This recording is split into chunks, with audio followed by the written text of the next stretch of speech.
City की सरकार के नए सीजन में हाथ खोलकर आपका स्वागत कर रहे हैं और इसमें हम एमडीए, नगर निगम, cantonment board, city railway station, cantt railway station और आवास विकास, बिजली का विभाग, थाने तो कवर करेंगे ही।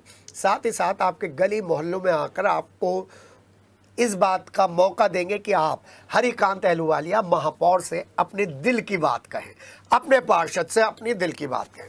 आप कहेंगे आपने ये कार्यक्रम इतना लेट क्यों शुरू किया, लोकसभा चुनाव से पहले क्यों नहीं शुरू किया? उसका एक कारण है, बड़ा सॉलिड कारण, और वो कारण यह है कि कम से कम 80 पार्षदों में से 40 पार्षद हमें मिले और हमसे हाथ जोड़कर कहा कि भाई आपने जो कार्यक्रम दिखाया उससे हमारी हालत पतली हो गई है, और हालत पतली होने के बाद चुनाव जीतने में बड़ी मुश्किलात आई हैं, और करीब करीब 1/4 लोग तो हमारे कार्यक्रम की वजह से दोबारा से टाउन हॉल की बोर्ड बैठक में एज ए सभासद नहीं पहुंच पाए। वो अलग बात है, आरोप लग रहे हैं रूलिंग पार्टी पर, जो निर्दलीय उम्मीदवार जीत कर सभासद बने थे उन पर इतना प्रेशर बनाया कि उन्होंने पार्टी ज्वाइन कर ली।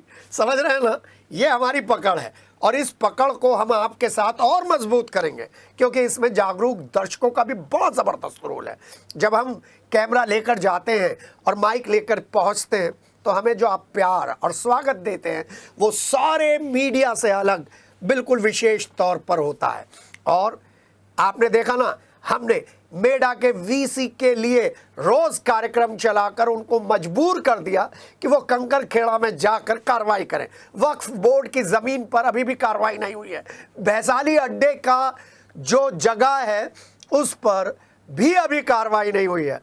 फिर मैं आपसे बात करता हूं, सीधी आपसे बात कर रहा हूं, उन लोगों से बात कर रहा हूं जो अनियमित कॉलोनियों में जाकर खरीद फरोख्त करते हैं, जिनको जनप्रतिनिधियों का वरद हस्त प्राप्त है। क्या अकबरपुर से बड़ी लखनऊ में कोई कॉलोनी थी जिसे ध्वस्त कर दिया गया?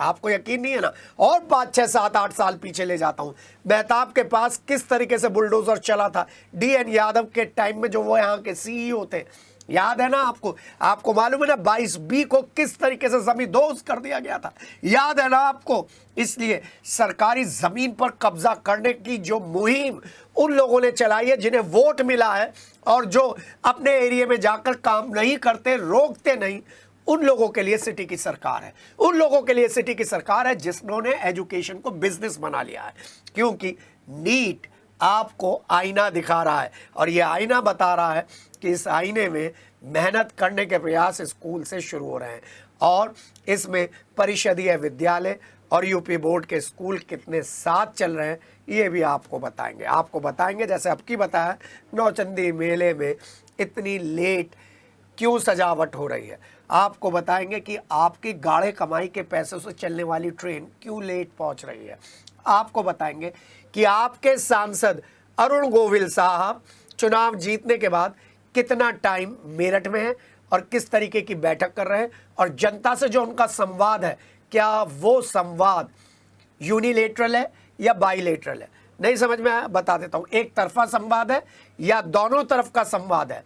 हाँ, इस बीच में हमें सांसद राजेंद्र अग्रवाल जरूर याद आएंगे, क्योंकि सांसद राजेंद्र अग्रवाल बिना किसी क्रॉस क्वेश्चन के आंसर देते थे। हमने उनसे पूछा योजनाएं क्या हैं, तो सांसद राजेंद्र अग्रवाल ने, पूर्व सांसद राजेंद्र अग्रवाल ने कभी ये नहीं कहा मैं क्यों बताऊं अपनी योजना, ये मेरा काम है। हमने पूछा क्या क्या मुद्दे, सांसद राजेंद्र अग्रवाल ने कभी नहीं कहा कि मुझे मुद्दे नहीं मालूम। आप ये कहेंगे मेरठ के थे तो इसलिए उन्होंने मुद्दे बता दिए। भाई साहब, आपने सारे कार्यक्रम देखे, उन कार्यक्रमों में आपने देखा है किस तरीके से मैं उनसे राष्ट्रीय मुद्दों पर बात करता था। वो कभी गली बचाकर निकलते नहीं थे।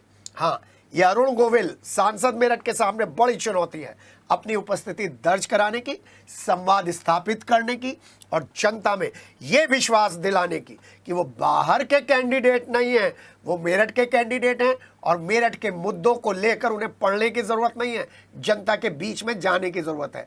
और अरुण गोविल से ज़्यादा, सांसद अरुण गोविल से ज़्यादा ये बीजेपी यूनिट की जिम्मेदारी है कि बाहर के कैंडिडेट को उन्होंने मेरठ की जनता के सामने लाकर रख तो दिया है, अब उनके लिए काम करें और उनकी भरपाई करें जब वो मेरठ से बाहर होते हैं। अभी तक तो हमें पता चल पाया है कि वो 3-4 बार ही मेरठ में आए। लेटेस्ट उनकी प्रेजेंस लगी है डीएम और डीएम की टीम के साथ, ये बताने के लिए कहाँ कहाँ योजनाएं, कौन कौन सी लंबित योजनाएं। इन लंबित योजनाओं पर तो एक छोटा सा नेता भी बता देगा। आपकी उपस्थिति सांसद साहब जनता के बीच में होनी चाहिए। हाँ, इस बार जो मेरठ के प्रभारी हैं, बीजेपी नाम नहीं लूंगा, आप अपने आप, क्योंकि वो धर्म से जुड़े हुए हैं, उनका नाम में धर्म आता है। उन्होंने अपना धर्म पूरा करते हुए अब्बू के नाले पर पहुंच गए। देखा, दिल को धक्का लगा। और भी जगहों पर पहुंचे, दिल को धक्का लगा। उन्हीं से हमने प्रेरणा लेकर सोचा अब राइट टाइम है स्टार्ट करने का। क्या?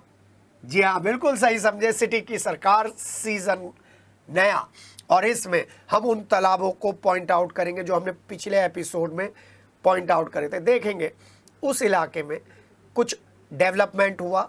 जो इलाका सोमेंद्र तोमर के क्षेत्र में आता है, शाहिद मंजूर साहब के क्षेत्र में आता है, या फिर रफ़ीक अंसारी के क्षेत्र में आता है, या अमित अग्रवाल जी के क्षेत्र में आता है, या फिर उस क्षेत्र की बात करेंगे जो हमारे राज्य मंत्री हस्तिनापुर में जिन्होंने इतिहास रचा है उनके क्षेत्र में आता है।